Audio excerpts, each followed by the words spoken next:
my Land Rover Discovery. It's a 2003 model. I'm going to change out the battery cables today because they were pretty loose, and parts are kind of expensive for these, so I'm making my own cables and buying a kit to change it out.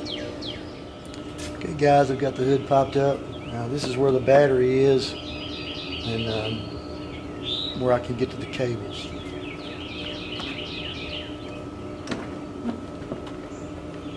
Just a couple of snaps here, and this twist thing comes right off.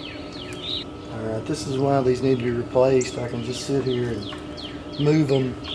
It comes right off without even me putting a wrench on it. And it's pretty corroded. So I'm going to find out where they go and see if I can get the new parts put on there.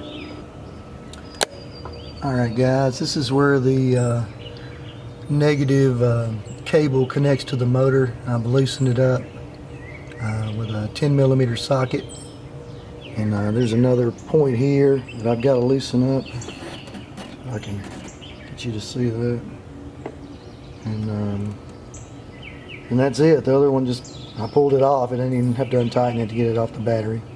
Then I'll just get my parts set up and show them to you. Alright, I've got the negative cable off, and I'm going to get the new cable out and show it to you. This is the kit I got off Amazon. It's got the positive outlets. It's got these cool little attachments here.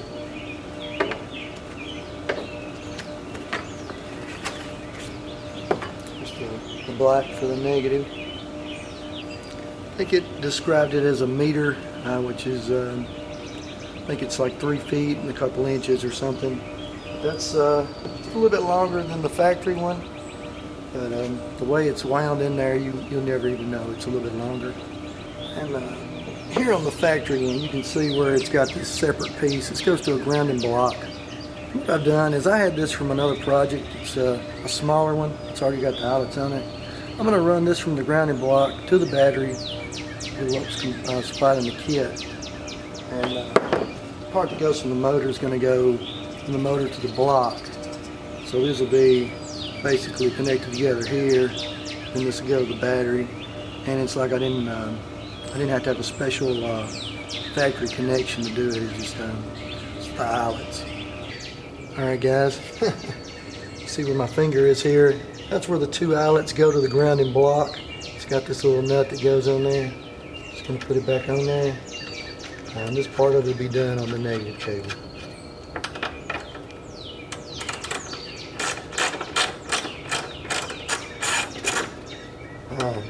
So I wasn't paying attention there. One of my cables popped up when I wasn't looking. Yep.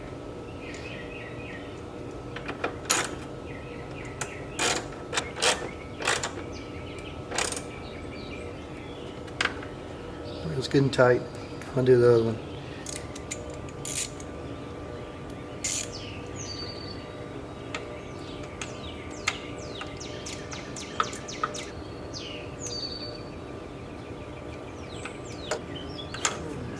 Alright, that looks pretty good. Everything's tightened down. All I can do now is hook this to the battery, but I'm going to do that after I get the positive stuff done too. I've figured out where my solid wire is that I'm going to replace, and I'm going to use another wire because it's got 2 wires that kind of come together here. So I'm going to have 2 wires come together again and then go to my thing here. So this solid wire here goes into this box. I'm going to run this right out of the box and around, and then I'm going to cut this back and put an eye on it, and then that's going to go on top of the new connection to go to the terminal, and it's keeping me from having to rewire everything.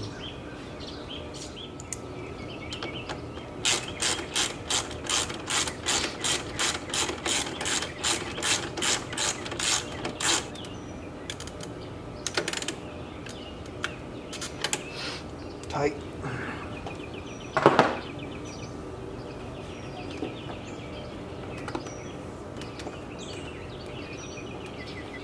Alright guys, got some bad news on this. No matter how much I cut this back, this other wire I was going to just put a end on. It's corroded. I think it goes to the starter, so I'm going to have to get another long red wire to go to the starter eventually. I'm just to finish up today, just go ahead and put one on here. I've cleaned it with some WD-40 to get some of the corrosion off, but I'm going to go ahead and put this on there and get it put back together, and then I'll just have to come back later with another piece of wire going to the starter to come up here to replace this one wire. Then it'll be all brand new. Cool development. I cut back about 3 more inches, pulled on it, it stretched a little further. I did get all the corrosion off, so I'm going to have to do that other. So I'm going to try to crimp this eyelet on here with these crimpers.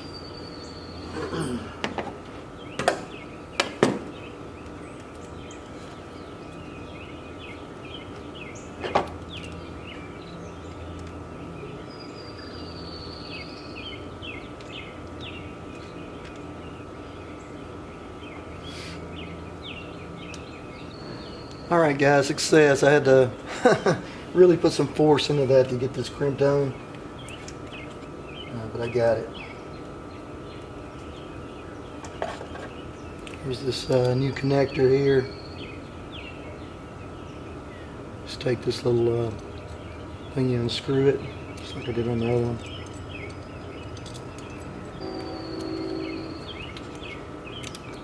Tighter one in first. Looser one.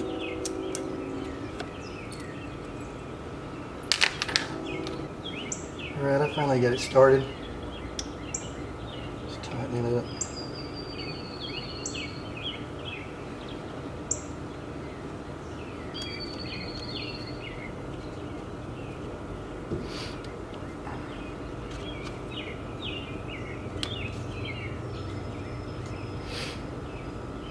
There we go, it's good.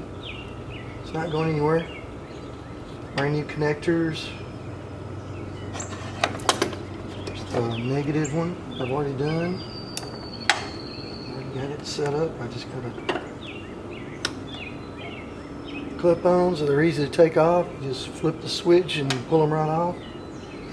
Yeah, they're got a good connection every time, so I'm good to go. Oh, there we go. Alright guys, this is all the tools I use for this job. There's a shop light, a magnet, these crimpers,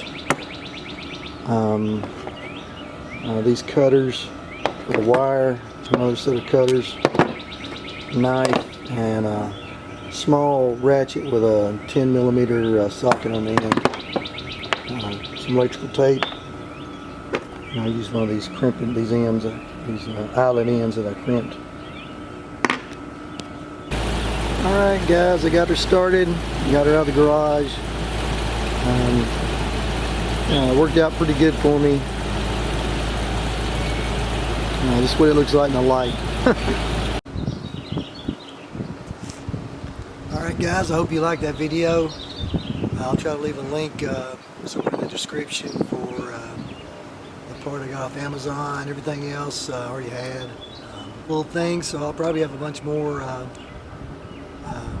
videos I could put out to show you how to do some basic repairs, and might also have some future wood building projects too. Thanks for watching. Have a blessed day.